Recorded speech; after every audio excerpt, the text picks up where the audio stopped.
अभी डिस्कस करने वाला टॉपिक है ideal and non ideal solution, a very important topic for the entrance.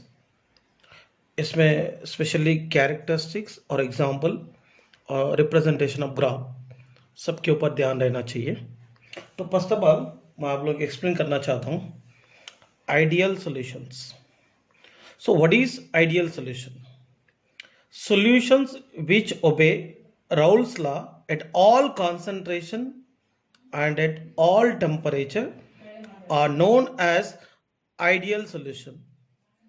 सारे concentrations और सारे temperature condition में राउल्स लॉ को ओबे करने वाले सॉल्यूशंस को आइडियल सॉल्यूशन कहते हैं।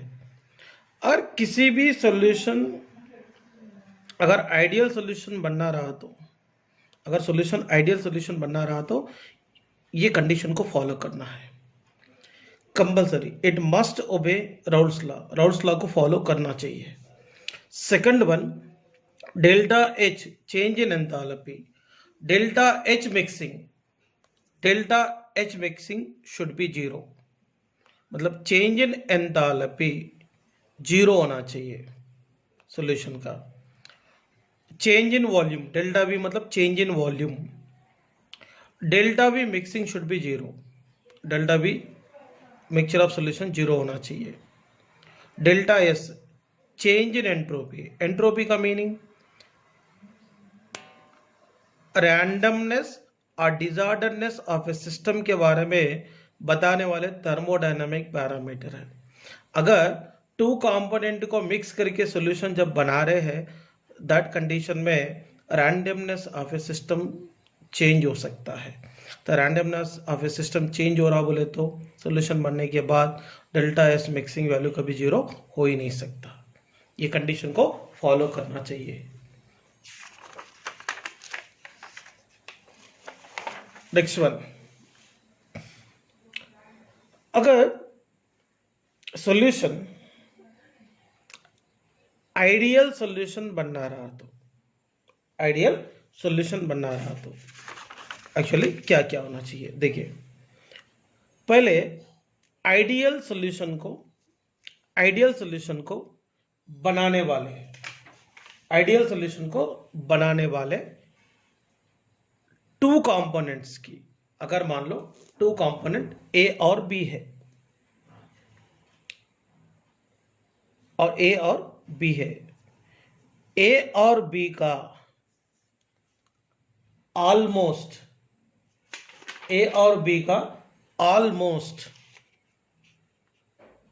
साइज क्या होना चाहिए? सिमिलर होना चाहिए। और ए और बी का inter particle forces almost similar होना चाहिए और इसका स्ट्रक्चर भी सिमिलर होना चाहिए। दैट कंडीशन में ये ए और बी कंपोनेंट मिलकर आइडियल सॉल्यूशन को बनाते हैं। अगर आइडियल सॉल्यूशन बनाने वाले कंपोनेंट की साइज स्ट्रक्चर सिमिलर होना चाहिए, ऑलमोस्ट इंटर पार्टिकल फोर्सेस भी सिमिलर होना चाहिए। दैट केस में वो कंपोनेंट आइडियल सॉल्यूशन को बनाते हैं। देखिए ये आइडियल सॉल्यूशन के लिए यहां पर एग्जांपल्स लिए हैं benzene, toluene, normal hexane, normal heptane, chlorobenzene, bromobenzene, ethyl bromide and ethyl iodide. ये पेयर ऑफ मॉलिक्यूल्स को लिए हैं क्योंकि ये आइडियल सॉल्यूशन को बना सकता है। बेंजीन और टोलिन में स्ट्रक्चर में और साइज में ज़्यादा कुछ डिफरेंस नहीं है और almost identical inter particle forces है, इसलिए ये पैरा मॉलिक्यूल आइडियल सॉल्यूशंस बनाते हैं। इसलिए यहाँ पर एक स्टेटमेंट लिखा, substances forming an ideal solution how similar molecular size, similar structure and how almost identical inter molecular forces बताए हैं। अगर मान लीजिए एक आइडियल सॉल्यूशन बनाने के लिए solvent like A component, solute like B component को लिए हैं। इसमें ए सॉल्वेंट में ए और ए के बीच में रहने वाला इंटर पार्टिकल फोर्स, और बी सोल्यूट में बी और बी के बीच में रहने वाले inter particle force almost similar है। इसीलिए ए सॉल्वेंट और बी सोल्यूट के द्वारा बना हुआ सॉल्यूशन में ए एंड बी के बीच में रहने वाले इंटर पार्टिकल फोर्सेस भी ए में रहने वाला इंटर पार्टिकल फोर्स पी और बी में रहने वाला इंटर पार्टिकल फोर्स के साथ सिमिलर रहता है। देखिए आपको ये बताना चाह रहा हूँ, इसीलिए inter molecular interaction in pure component A and be almost same है। इसीलिए ए और बी के द्वारा बना हुआ सॉल्यूशन में ए बी के बीच में रहने वाला इंटर पार्टिकल फोर्स भी A inter particle force B और बी इंटर पार्टिकल फोर्स के साथ ऑलमोस्ट इक्वल रहता है। देखिए इसमें ए कंपोनेंट और बी कंपोनेंट दोनों मिलकर एक आइडियल सॉल्यूशन अगर बनाया तो ए कंपोनेंट भी राउल्स लॉ को फॉलो करेंगे और बी कंपोनेंट भी राउल्स लॉ को फॉलो करेंगे। इसलिए ए कंपोनेंट का partial vapour pressure P A is equal to लिखना चाहिए P naught A x A, B component का लिखना चाहिए P B is equal to P naught B x B. इसीलिए आइडियल सोल्यूशन का total pressure P S is equal to क्या होगा P A plus P B, then P S is equal to P naught A x A plus P naught B x B लिखना चाहिए। क्या लिखना चाहिए P naught A x A plus P naught B x B लिखना चाहिए। अगर मान लीजिए आइडियल सोल्यूशन बनने के बाद तो डेल्टा वी मिक्सिंग और डेल्टा एच मिक्सिंग भी जीरो रहता बोल के समझाया था। अगर मान लीजिए एक वेसल में 20 मोल्स ऑफ ए और 20 मोल्स ऑफ बी लिए और इसमें ए और बी के द्वारा बना हुआ 20 मोल्स ऑफ सॉल्यूशन लिए, इसमें ए और ए बी और बी इंटरैक्शन जैसे जितना ए और ए बी और बी इंटर पार्टिकल फोर्सेस जैसे हैं वैसे A B inter particle force भी वैसे ही रहेंगे। मतलब सॉल्यूशन बनने के पहले कैसे इंटर पार्टिकल फोर्स शो करे, सॉल्यूशन बनने के बाद भी वैसे ही इंटर पार्टिकल फोर्स शो कर रहा है। इसीलिए इसका वॉल्यूम में कोई चेंजेस नहीं आ रहा है, इसलिए delta V mixing is equal to zero. और इसके अलावा देखिए इसमें एवापोरेशन नहीं हो रहा, कुछ भी नहीं हो रहा। मतलब जनरली आप मान लीजिए जितना 20 मोल्स ऑफ ए जितना 20 मोल्स ऑफ बी वॉल्यूम को ऑक्यूपाई कर रहा है उतना ही 20 moles of A B volume को ऑक्यूपाई करने के कारण इसमें चेंज इन एंथैल्पी में कोई चेंजेस नहीं आ रहा है। इसीलिए डेल्टा एच मिक्सिंग को जीरो कंसिडर करना पड़ा। देखिए इसको समझने के लिए ग्राफिकल रिप्रेजेंटेशन देखते हैं। तो देखिए ये ग्राफ को देखकर डरिए मत, बहुत ही सिंपल है। तो यहाँ पर ये ग्राफ पे देखिए ये मोल फ्रैक्शन और वेपर प्रेशर के बीच में चल रहा है, मोल फ्रैक्शन वेपर प्रेशर के बीच में चल रहा है। तो इसमें आपको मैंने पहले ही क्लियर कर दिया, ए कंपोनेंट सॉल्वेंट है, बी कंपोनेंट सोल्यूट है। देखिए अगर मैंने X A is equal to 1 लिया तो x B is equal to 0, x A is equal to 1 लिया तो x B is equal to 0 क्यों लिया। देखिए फर्स्ट ऑफ ऑल अपन इसमें ऑब्जर्वेशन करेंगे, ये पूरा ग्राफ है, ये ग्राफ में एक स्ट्रेट लाइन 1 है और स्ट्रेट लाइन 2 है और नॉर्मल लाइन 3 है। ये क्या कैसा बनाया है और इसमें इंफॉर्मेशन क्या है मैं आपको पूरा एक्सप्लेन करता हूँ। फर्स्ट वन स्ट्रेट लाइन 1 की बारे में डिस्कस करेंगे। In case of binary solution X A plus X B is equal to 1 already mole fraction में डिस्कस करे हैं, और इसमें एक्स ए वैल्यू अगर 1 रहे तो एक्स बी का वैल्यू क्या होगा फाइंड करेंगे। एक्स ए की जगह मैंने 1 लिखा, 1 plus X B is equal to 1, X B is equal to 1 minus 1 0 हो गए। जब एक्स ए का वैल्यू अगर 1 होगा तो एक्स बी का वैल्यू 0 होता है। देखते हैं according to Raoult's law P A is equal to क्या है, P naught A x A है, P naught A x A है, but X A is equal to क्या है 1 है। X A is equal to 1 बोले तो वहाँ पर ओनली प्योर लिक्विड ए है, बी कुछ भी नहीं है। तो x A is equal to 1 लिया तो P A is equal to क्या हो गया, पी नॉट ए इंटू 1, मतलब P A is equal to P naught A, मतलब x A is equal to 1, mole fraction of the solvent A अगर 1 रहा तो इसका partial vapour pressure P naught A का वैल्यू को इक्वल होता है। इसीलिए एक ग्राफ में देखिए x A is equal to 1 लिया तो ए का मैक्सिमम पार्शियल वेपर प्रेशर क्या लिए थे, पी नॉट ए लिए थे।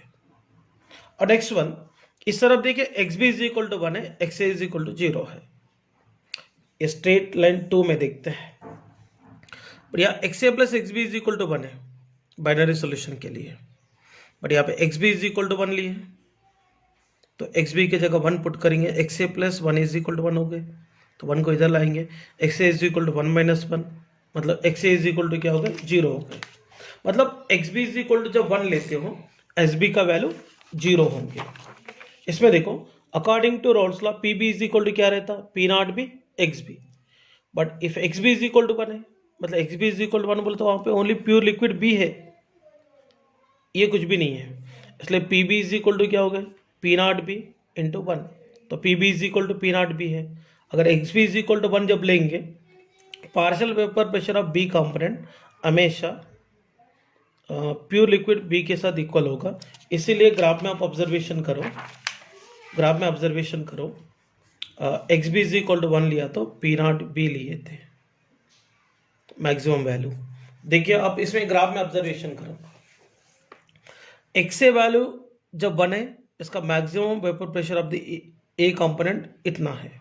जब एक्स ए का वैल्यू को 1 से लेकर 1 से 0 तरफ लेकर जा रहे हैं, इसका मतलब एक्स ए वैल्यू क्या हो रहा है, कम होते जा रहा है, सो दैट ए का पार्शियल वेपर प्रेशर भी क्या होते जा रहा, कम होते जा रहा है।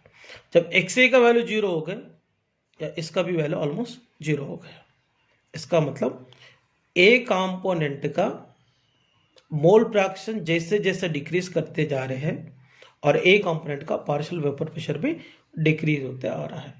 रोल्स लॉ भी वही स्टेटमेंट दिया था, partial pressure of A component is directly proportional to the mole fraction of the A, इसलिए P A proportional to x A लिखते हैं, P A is equal to P naught A x A लिखते हैं।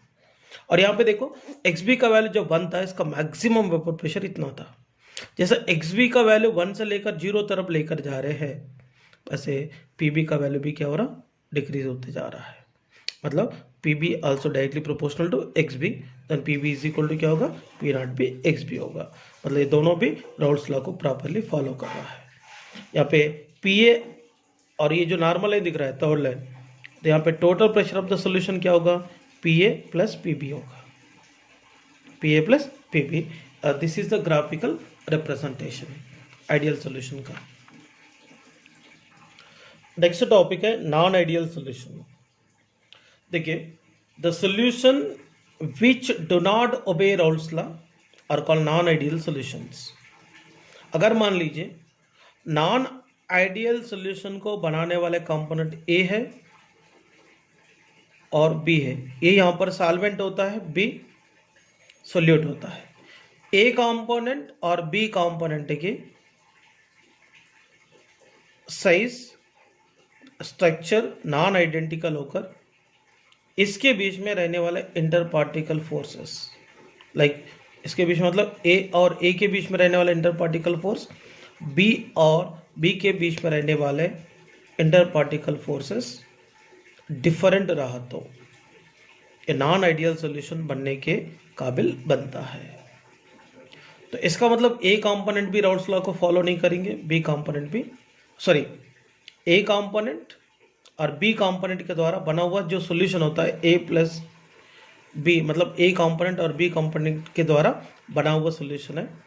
ये बना हुआ solution non ideal solution है इसमें, क्योंकि ए और बी का साइज आइडेंटिकल नहीं है, स्ट्रक्चर भी आइडेंटिकल नहीं है और इसमें इंटर पार्टिकल फोर्सेस भी अलग अलग है, इसलिए ए और बी के द्वारा बना हुआ सॉल्यूशन नॉन आइडियल सॉल्यूशन है, इसलिए राउल्स लॉ को ओबे नहीं करता है। इसलिए P A is not equal to P naught x A, P B not equal to P naught B x B है। Next one the characteristics of a non ideal solution देखते हैं। तो पहली बात ये है they do not obey the Raoult's law, ये Raoult's law को फॉलो कर ही नहीं सकता है। और यहाँ पे delta H mixing not equal to zero, मतलब चेंज इन एंथैल्पी जीरो कभी नहीं हो सकता। Change in volume is not equal to zero, मतलब मिक्सचर ऑफ सॉल्यूशन का चेंज इन वॉल्यूम जीरो नहीं हो सकता है। ये कंडीशन को फॉलो करना पड़ता है नॉन आइडियल सॉल्यूशन बनने के लिए। मतलब कोई भी सॉल्यूशन नॉन आइडियल सॉल्यूशन बनाना रहा तो सॉल्यूशन को बनाने वाले सोल्यूट और सॉल्वेंट की साइज स्ट्रक्चर सिमिलर नहीं होनी चाहिए, इंटर पार्टिकल फोर्स भी सिमिलर नहीं होना चाहिए। इसके अलावा राउल्स लॉ को ओबे नहीं करना चाहिए।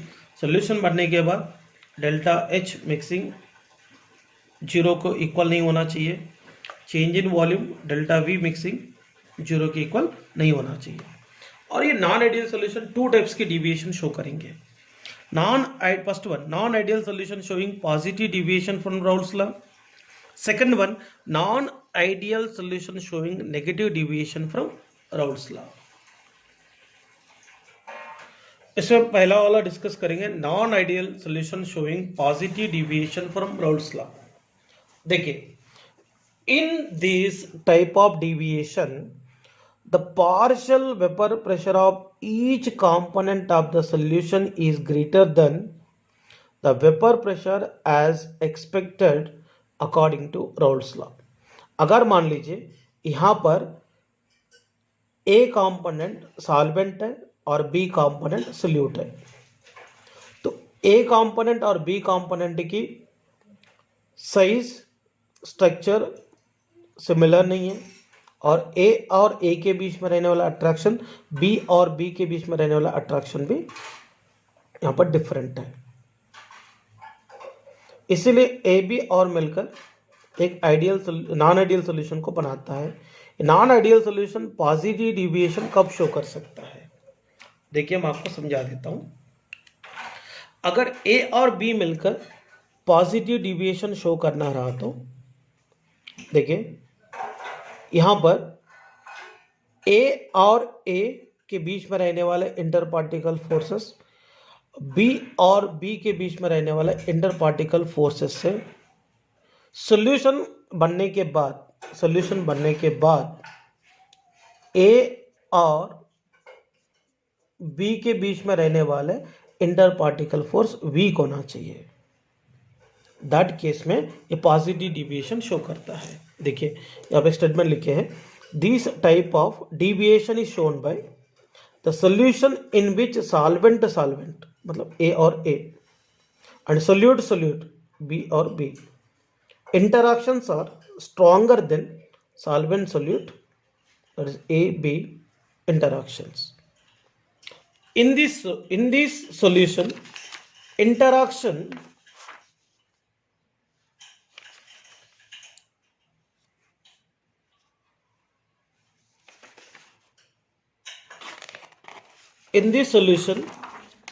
interaction among molecule becomes weaker and therefore their escaping tendency increases, which results in the increase in their partial vapor pressure.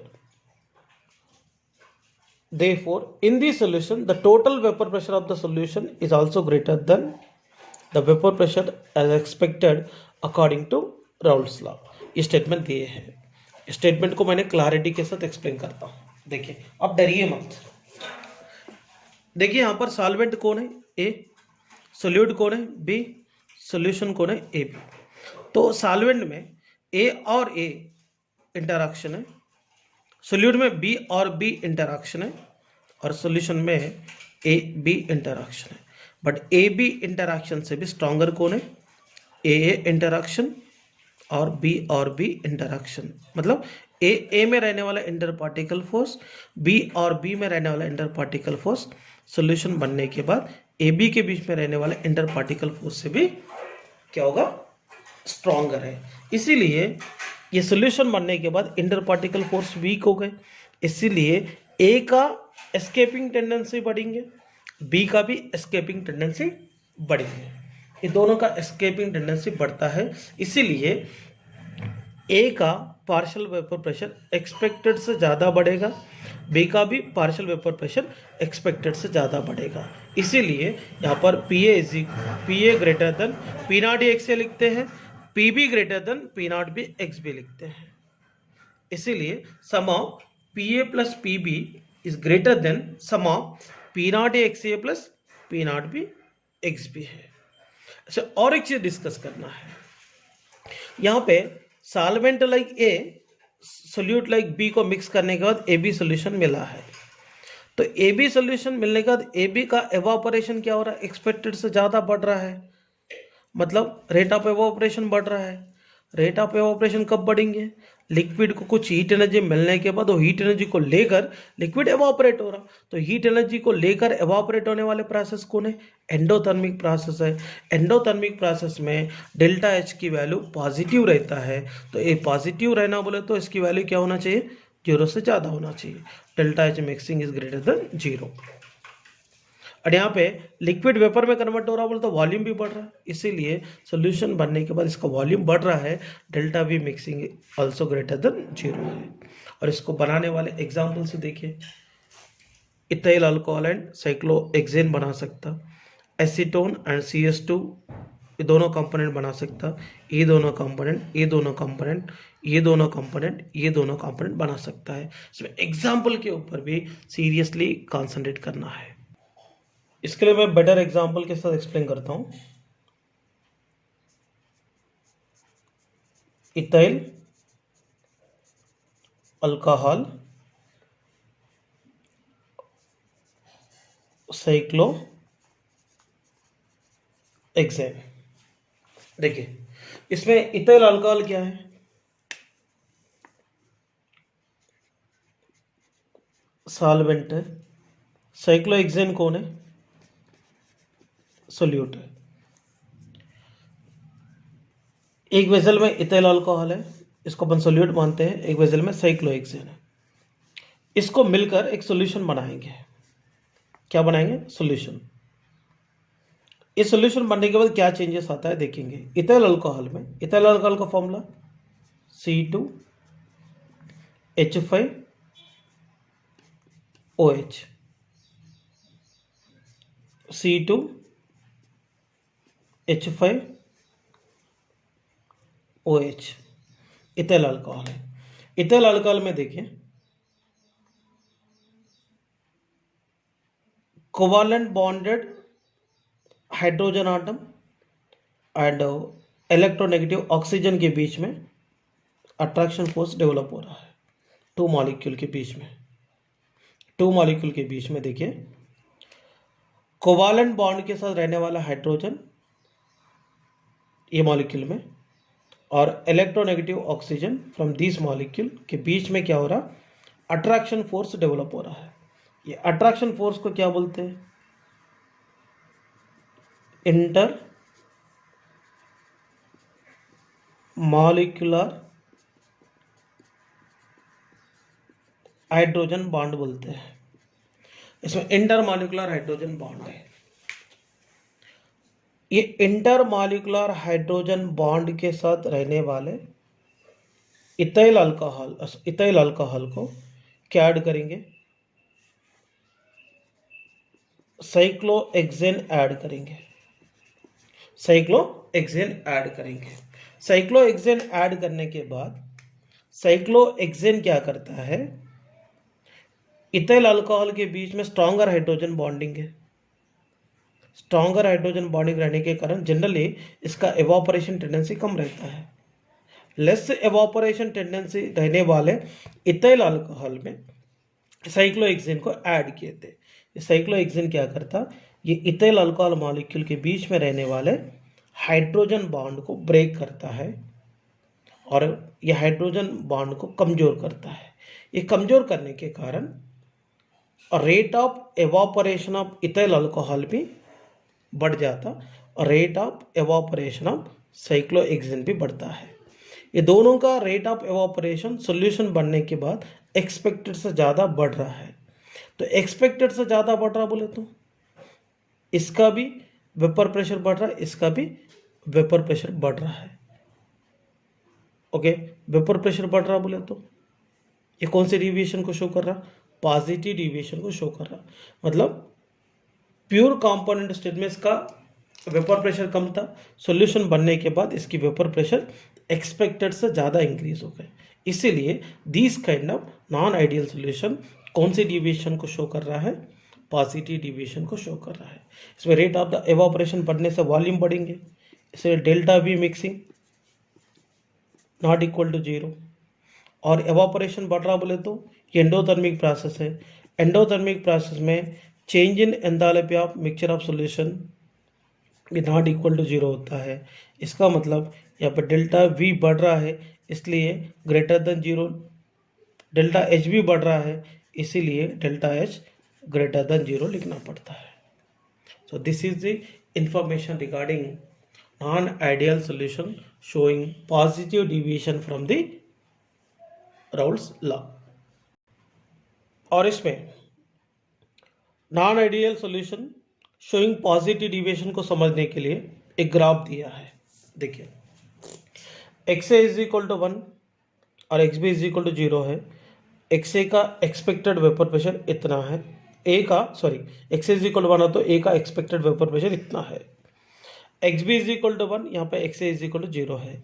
X B is equal to 1 रहा तो इसका एक्सपेक्टेड प्रेशर इतना है और इस सॉल्यूशन का एक्सपेक्टेड प्रेशर इतना है राउल्स लॉ के अनुसार। मगर पॉजिटिव डिविएशन शो करने वाले सॉल्यूशन में एक सॉल्यूशन में रहने वाले कंपोनेंट की वेपर प्रेशर एक्सपेक्टेड से ज़्यादा बढ़ रहा है।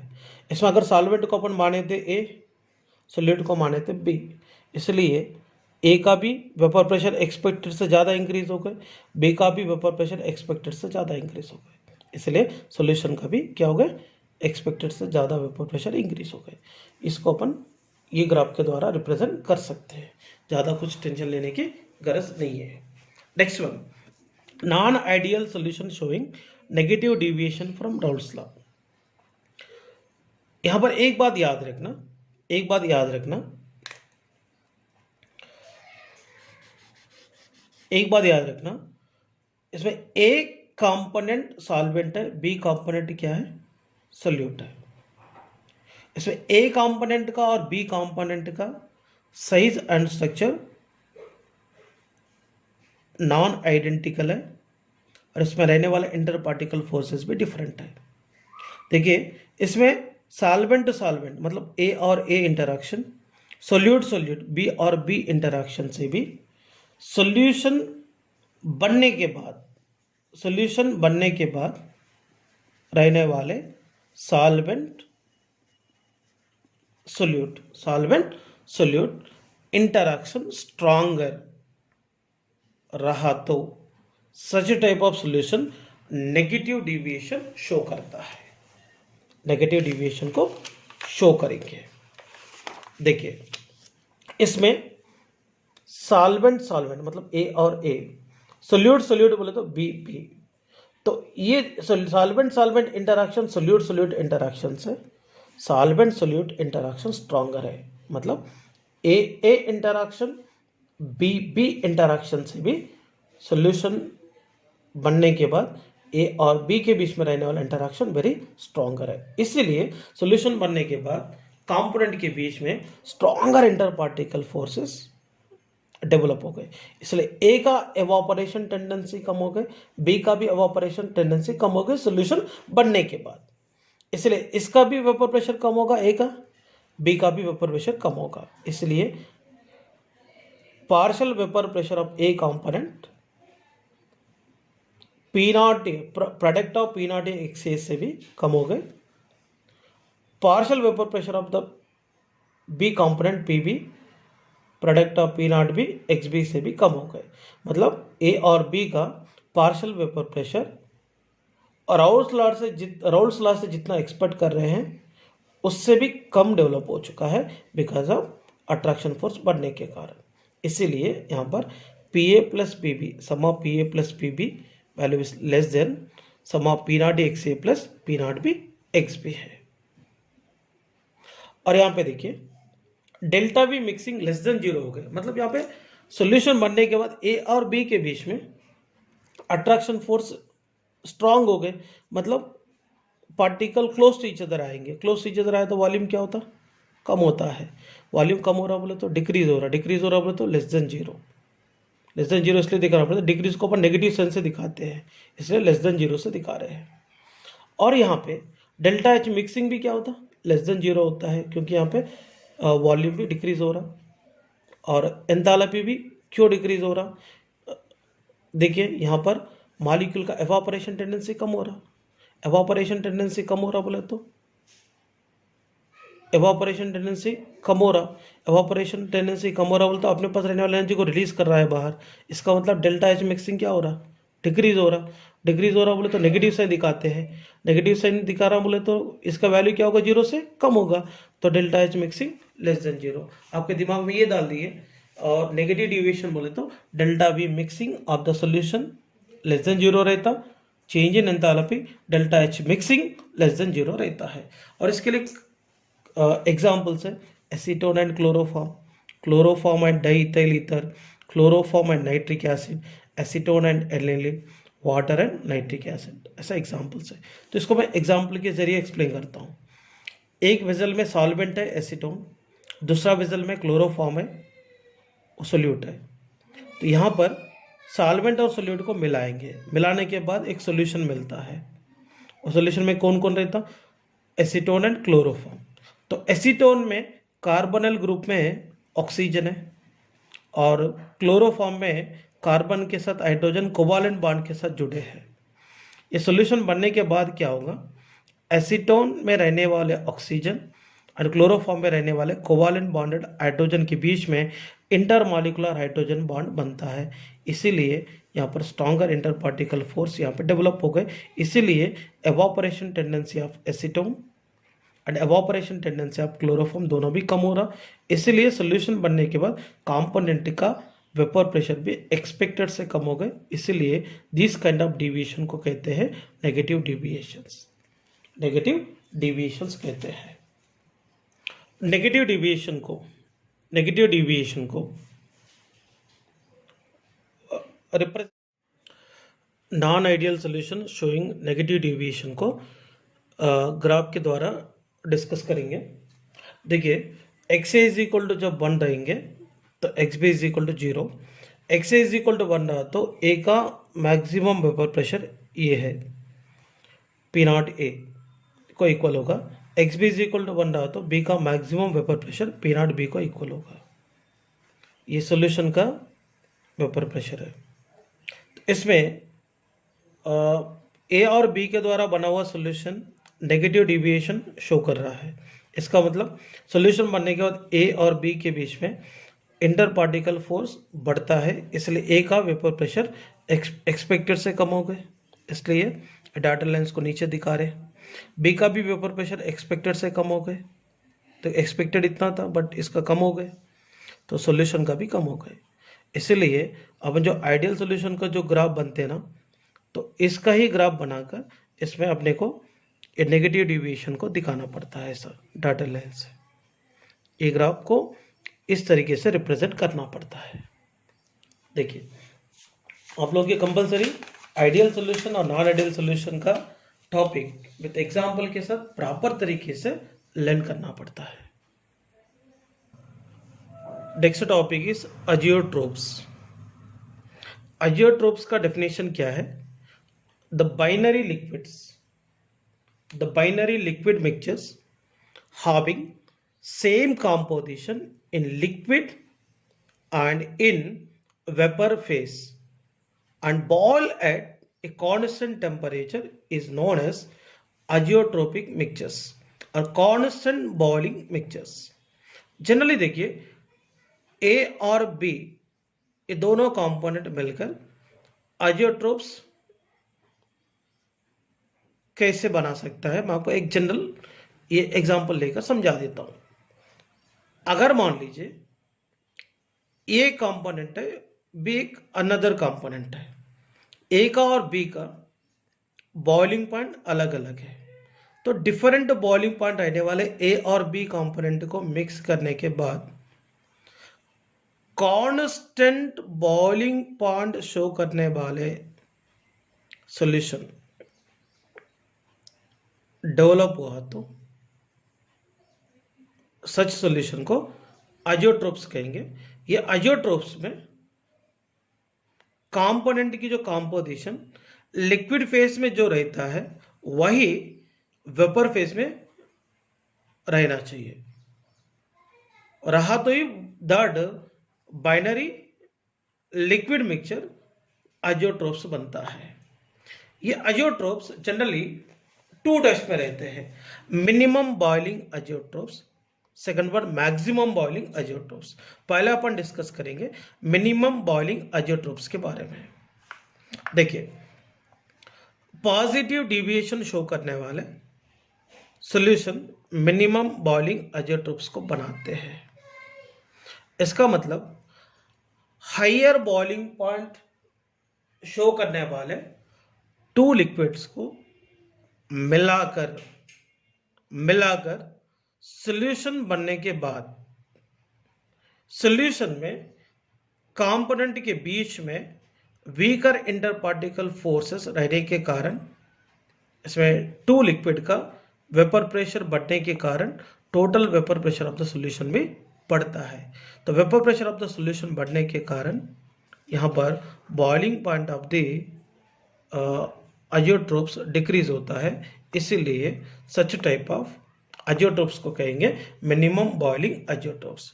इसका मतलब अजियोट्रोप्स बनने के बाद सॉल्यूशन की बॉइलिंग पॉइंट सॉल्यूशन को बनाने वाले कंपोनेंट के बॉइलिंग पॉइंट से भी कम रहा तो सच टाइप ऑफ सॉल्यूशंस को मिनिमम बॉइलिंग अजियोट्रोप्स बोलेंगे। ये मिनिमम बॉइलिंग अजियोट्रोप्स के लिए बेटर एग्जांपल होता है सारे पॉजिटिव डिविएशन शो करने वाले बाइनरी लिक्विड मिक्सचर्स। मैं आपको एग्जांपल के साथ इसको समझा देता हूं।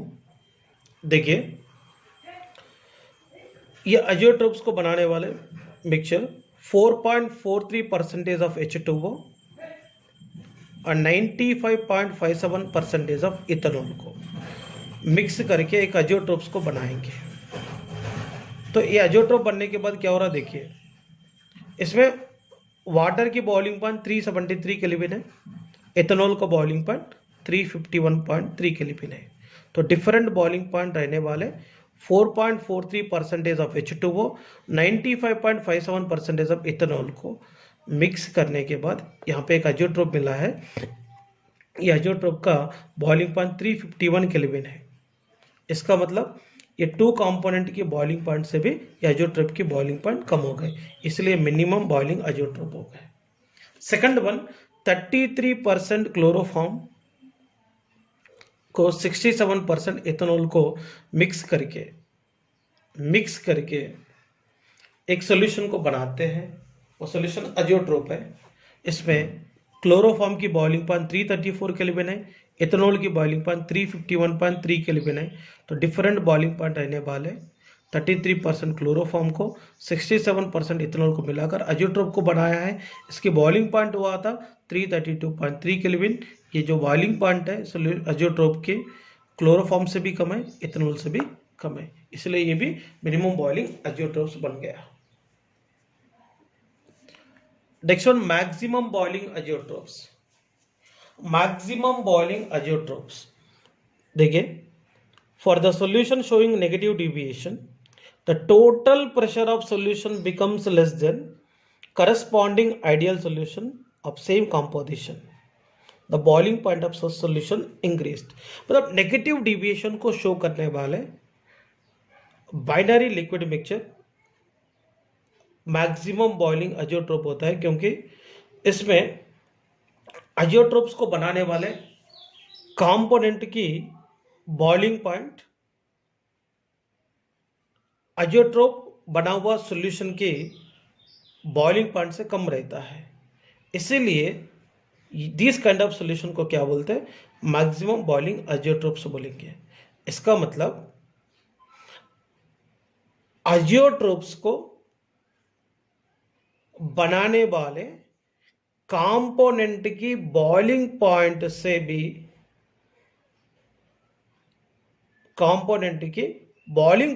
भी अजियोट्रोप्स की अगर बॉइलिंग पॉइंट ज्यादा रहा तो मैक्सिमम बॉइलिंग अजियोट्रोप्स बोलेंगे। फॉर एग्जांपल देखो, 80% क्लोरोफॉर्म को 20% एसीटोन के साथ मिलाएंगे, मिलाने के बाद एक अजियोट्रोप मिलता है।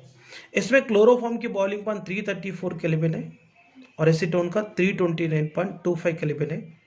बट ये डिफरेंट बॉइलिंग पॉइंट आने वाले क्लोरोफॉर्म को और एसीटोन को मिलाने के बाद एक अजियोट्रोप मिला है। बट ये अजियोट्रोप की बॉइलिंग पॉइंट जो है क्लोरोफॉर्म से भी ज़्यादा है, एसीटोन से भी ज़्यादा है। तो कंपोनेंट मतलब अजियोट्रोप को बनाने वाले कंपोनेंट से भी ये अजियोट्रोप की बॉइलिंग पॉइंट ज़्यादा हो गए, इसीलिए यहाँ पे मैक्सिमम बॉइलिंग अजियोट्रोप्स यहाँ पे इसको कहते हैं। एक बात याद रखना, लोअर बॉइलिंग पॉइंट रहने वाले कंपोनेंट को सही प्रोपोर्शन में मिक्स करके हाई बॉइलिंग पॉइंट रहने वाले बाइनरी लिक्विड को फॉर्मेशन करे तो दैट टाइप ऑफ अजियोट्रोप्स को मैक्सिमम बॉइलिंग अजियोट्रोप्स बोलेंगे। इसके लिए एग्जांपल्स है, और एक एग्जांपल में मैं डिस्कस करता हूँ। 77% क्लोरोफॉर्म को 23% मिथाइल एस्टेट को मिक्स करेंगे, मिक्स करने का एक अजियोट्रोप मिलता है। इसमें क्लोरोफॉर्म का 334 केल्विन है, मिथाइल एस्टेट का 330 केल्विन है। तो डिफरेंट बॉइलिंग पॉइंट रहने वाले कंपोनेंट को मिक्स करके अजियोट्रोप बनाया है, जब इसकी बॉइलिंग पॉइंट क्या हो गए 347.8 केल्विन हो गए, 347.8 केल्विन हो गए। इसका मतलब ये कंपोनेंट से ज़्यादा हो गया। तो मेनली आप याद रखना, मिनिमम बॉइलिंग अजियोट्रोप्स का एग्जांपल्स है पॉजिटिव डिविएशन शो करने वाले binary solutions, and maximum boiling azeotropes के लिए एग्जांपल होता है नेगेटिव डिविएशन शो करने वाला सॉल्यूशन है। स्पेशली आप लोग एग्जांपल के ऊपर नज़र रखना है। ये अजियोट्रोप्स का मतलब है तो डिफरेंट बॉइलिंग पॉइंट रहने वाले कंपोनेंट को मिक्स करके कांस्टेंट बॉइलिंग पॉइंट रहने वाले सॉल्यूशन को बनाने के बाद सच सॉल्यूशन का कंपोजिशन, सच सॉल्यूशन में रहने वाले कंपोनेंट का कंपोजिशन लिक्विड फेज में और वेपर फेज में सेम रहना चाहिए। Such type of binary liquid mixture को अजियोट्रोप्स बोलेंगे। इसमें मैक्सिमम बॉइलिंग अजियोट्रोप, मिनिमम बॉइलिंग अजियोट्रोप्स। अजियोट्रोप्स बनने के बाद कंपोनेंट के बॉइलिंग पॉइंट से ज़्यादा बॉइलिंग पॉइंट रहा तो मैक्सिमम बॉइलिंग अजियोट्रोप बोलेंगे, और कम रहा तो मिनिमम बॉइलिंग अजियोट्रोप्स बोलेंगे। तो मिनिमम बॉइलिंग अजियोट्रोप्स के लिए पॉजिटिव डिविएशन शो करने वाले बाइनरी सॉल्यूशन है, मैक्सिमम बॉइलिंग अजियोट्रोप के लिए नेगेटिव डिविएशन शो करने वाले बाइनरी सॉल्यूशंस एग्जांपल होता है। तो नेक्स्ट सेशन में अपन इसका मतलब राउल्स लॉ की न्यूमेरिकल डिस्कस करेंगे। ये पूरा थ्योरी बहुत अच्छी तरह से रीड करो और एग्जांपल याद रखो। मैंने जो पीडीएफ सेंड किया था इसमें आप लोग Raoult's law and vapour pressure, relative lowering of vapour pressure read करो, और आइडियल सॉल्यूशन और नॉन आइडियल सॉल्यूशन रीड करके इसमें class exercise and home exercise question solve करिए।